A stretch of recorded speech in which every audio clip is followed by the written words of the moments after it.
اللهم صل على محمد وآل محمد. أعوذ بالله من الشيطان الرجيم. بسم الله الرحمن الرحيم. En el nombre de Dios, el clemente, el misericordioso, la paz de Dios sea con todos sus profetas, desde Adán hasta Muhammad, salawatullah wa salamuhu alayhim ajma'in. Continuando con la cuestión de los 12 imames, nosotros dijimos que el contenido de las narraciones que hablan sobre los imames, si lo aplicamos a los hechos históricos, al desarrollo de la historia del Islam, la historia o la versión histórica de las distintas escuelas, ninguna de ellas es compatible con dicho contenido, con dichas narraciones, excepto la escuela de Ahlul Bayt, o sea, la escuela chiita o la versión chiita de la historia. ¿Qué quiero decir?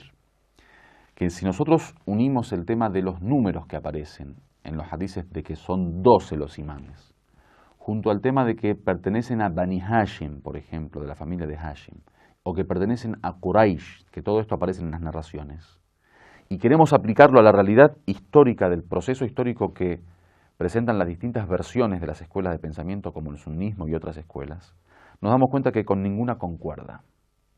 O sea, no hay compatibilidad ni concordancia entre lo que dicen los hadices del profeta en los mismos libros de los sunnitas y los chiitas y lo que aparece en los libros de historia.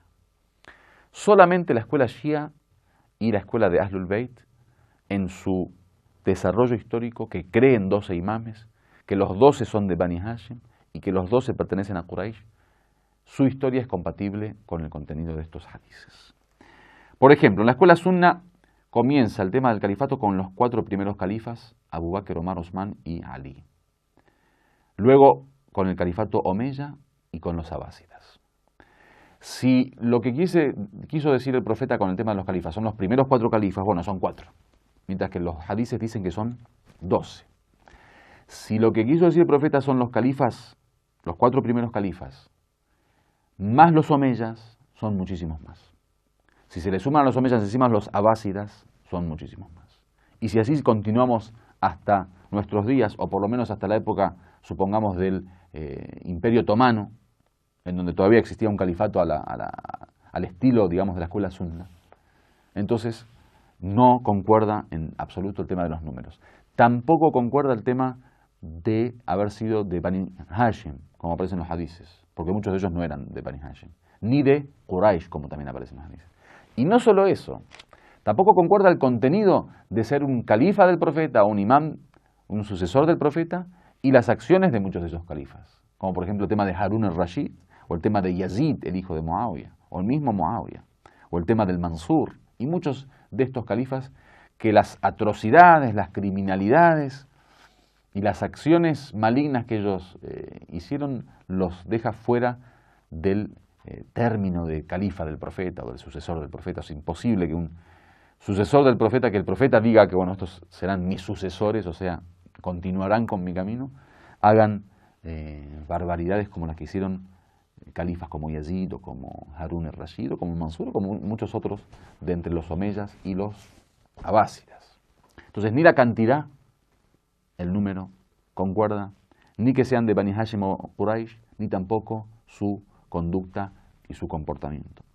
¿En dónde encontramos que sí existe una concordancia? Que son 12 los califas o imames después del profeta, que todos son de Banu Hashim y que todos son de Quraysh y que todos eran los más sabios, los más devotos, los de mayores principios y valores, los de mayor defensa del Islam, los de mayor conocimiento, los de mayor sabiduría, los de mayor devoción y adoración, los de mayor ética y moral, los imames de la escuela de Ahlul Bayt, que tanto los sunnitas como los chiitas respetan como los más sabios de su época y como aquellos que realmente representaban de alguna manera esta línea profética o la continuidad a la línea profética.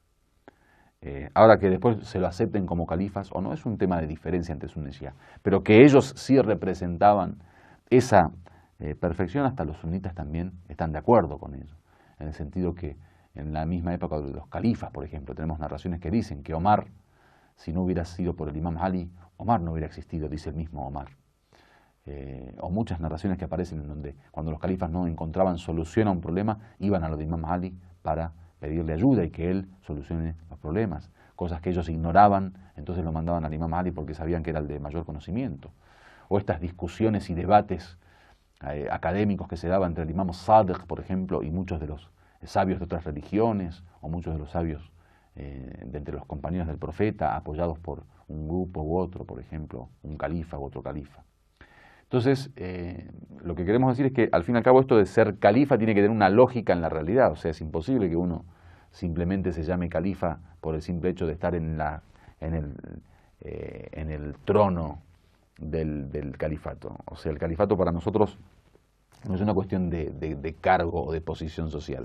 El califato es una realidad de tener la capacidad de poder administrar la sociedad, poder gobernar el mundo islámico a los musulmanes y poder tener también el conocimiento necesario para gobernar basado en la ley de Dios y para poder difundir la ley de Dios y el mensaje de Dios. Por lo tanto, no solamente el nombre de califa lo hace a uno califa, sino digamos, su verdadero estatus, la capacidad que tiene de poder realmente ocupar el lugar del profeta, con él sea la paz. Para ello tenemos en el libro Yanabi' al-Mawadda, un libro famoso de un sabio sunnita llamado Suleiman ibn Ibrahim al-Qanduzi al-Hanafi, que dice específicamente en la página 446 del libro que se llama Yanabi' al-Mawadda, las fuentes del amor. Dice: قال بعض المحققين أن الأحاديث الدالة على كون الخلفاء بعده 12. Dicen algunos investigadores dicen que los hadices, las narraciones que indican que los califas después del profeta son 12, قد اشتهرت من طرق كثيرة, se hicieron famosos a través de muchos caminos, digamos, de muchas fuentes. فبشرح الزمان وتعريف الكون والمكان علم أن مراد رسول الله أو علم أن مراد رسول الله من حديثه هذا الأئمة الاثنى عشر من أهل بيته وعترته. Dice,